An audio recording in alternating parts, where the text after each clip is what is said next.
Governor Rauner's veto of legislation to pay for the monetary award program known as MAP means more than 120,000 low-income students in Illinois won't get the scholarships they were promised. The veto also means more program cuts for state colleges and universities, all because Rauner and the Democratic leaders remain at odds in a budget battle that's been dragging on for 9 months. The veto is a serious setback for Illinois college students who rely on state scholarship money to help pay for their educations, and for community colleges that count on state funding for a big chunk of their budgets. Governor Rauner's veto comes after months of protests from students across Illinois.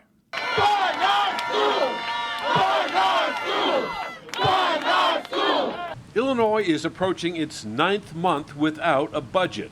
That has led to drastic cuts in programs from social services to public safety and now college education. But the blame game goes on. The governor faulted Democratic lawmakers for their refusal to support his education reforms. It's unconscionable that we don't have a budget. I'm sorry for that. Speaker Madigan and his legislators that he controls have spent the money that should be going to our MAP grants in our university system. They've defended a current spending program at the state level that's unaffordable, unsustainable, and the money that should be going to our universities, where I would like to put it, and should be going to our MAP grants, where I would like to put it, has already been spent by Speaker Madigan and President Cullerton and the Democrats in the General Assembly. A Republican measure would provide $1.6 billion for higher education, but it would also give the governor broad control to cut spending and shift around money as he sees fit. While the battle rages on, the state's 12 universities and 48 community colleges are in a financial chokehold, and thousands of Illinois college students are looking for answers. There are a lot of people who started school with this grant, and there are a lot of people who depend on it greatly. So just taking it away from them halfway or throughout in the middle of their education just makes it seem like it was all for waste, I think that these sorts of impact on students, they aren't just temporary. They wind up having a ripple effect, not only on the students, but on the family. And when these students get set back, it winds up impacting them long-term in ways that people really don't understand. And joining us to talk about this and the upcoming Illinois primary races, Matt Dietrich, executive editor for Reboot Illinois, Mary Mitchell, columnist for the Chicago Sun-Times, and Anthony Anderson, state director for the Illinois Conventions of States, and welcome to everybody. So, Matt, your publication, Reboot Illinois, put on a front-page editorial saying Illinois politicians seem hell-bent on destroying higher education. How is that so? Well, we are now almost 9 months into the fiscal year, and the higher education institutions in Illinois, the public universities, community colleges, and 125,000 college students who had been promised financial aid have gotten nothing. Now, we are entering a situation now where you're having high school advisors telling students, you may want to think twice before you apply to an Illinois public university because we don't know where this is going. You have a situation in Chicago State University where they don't know if they're going to make it through March. At the other state universities, they're bracing for the worst. These kind of things are not, this is not temporary pain for greater gain down the road. What this is becoming is permanent damage to the higher education system in Illinois. And I think all sides need to consider that at this point, you're reaching a place where you are affecting students, you are affecting the universities, you're affecting their ability to recruit better teaching talent. And this could have a ripple effect for a whole lot of years. If you have a freshman class next year where you've had lots of Illinois students who have gone out of state, you're looking at a 4-year ripple effect there. But think of the damage this is doing, too, to the higher education system in Illinois nationally. Tonight, we're going to have Bernie Sanders at Chicago State University putting the national spotlight on the dysfunction in Illinois that we are causing directly to our public universities. And so, Mary, do you see, lasting impact? We have this immediate effect of Chicago State. They're going to cancel their spring break and have a shortened year. But beyond that, what do you see? Well, first of all, you're talking about a fragile population.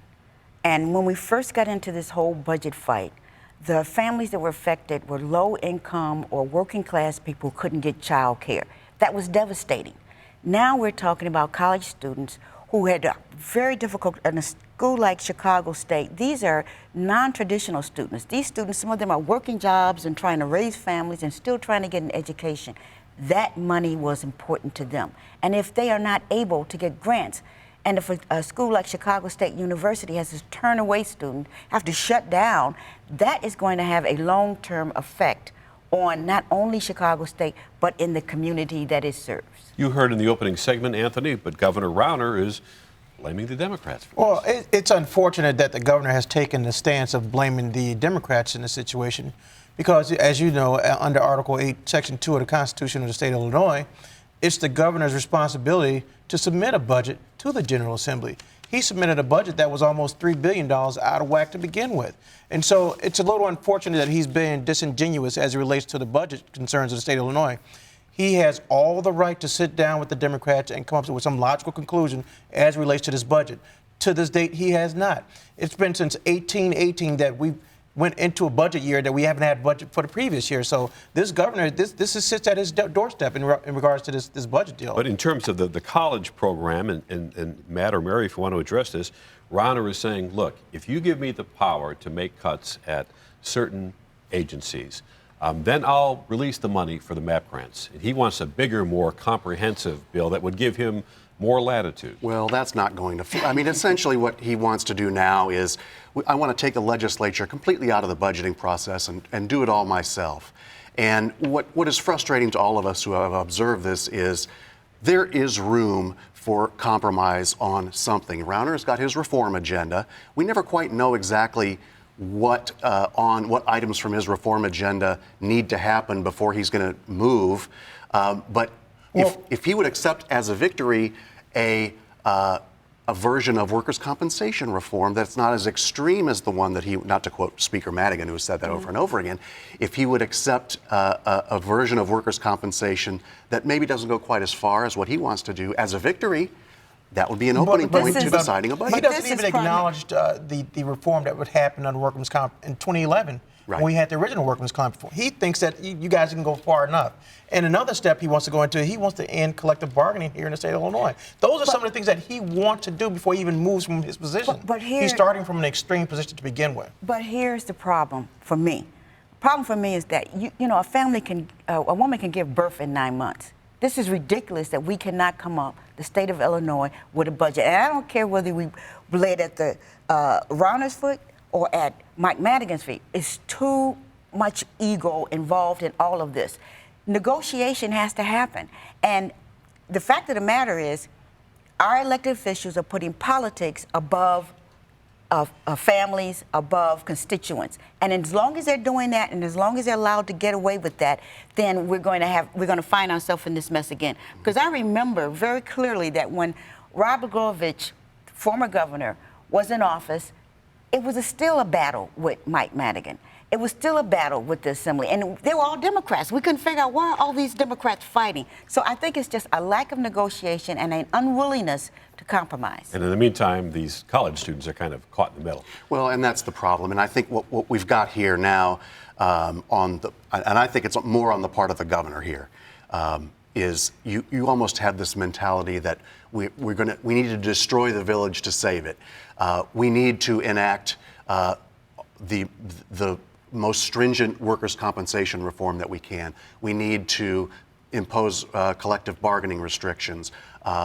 I want term limits, all of this stuff for the greater good down the road, and then we'll be a better state. But in all fairness, the governor has said it's precisely because of all these compromises in the past, we're in the situations that we're in today. Well, that's true. But again, the governor has to come to the table and bargain in good faith with the General Assembly. If that's not going to happen, he can't start from an extreme position again and say, I'm over here, you guys need to meet me over there. That's not how the game works.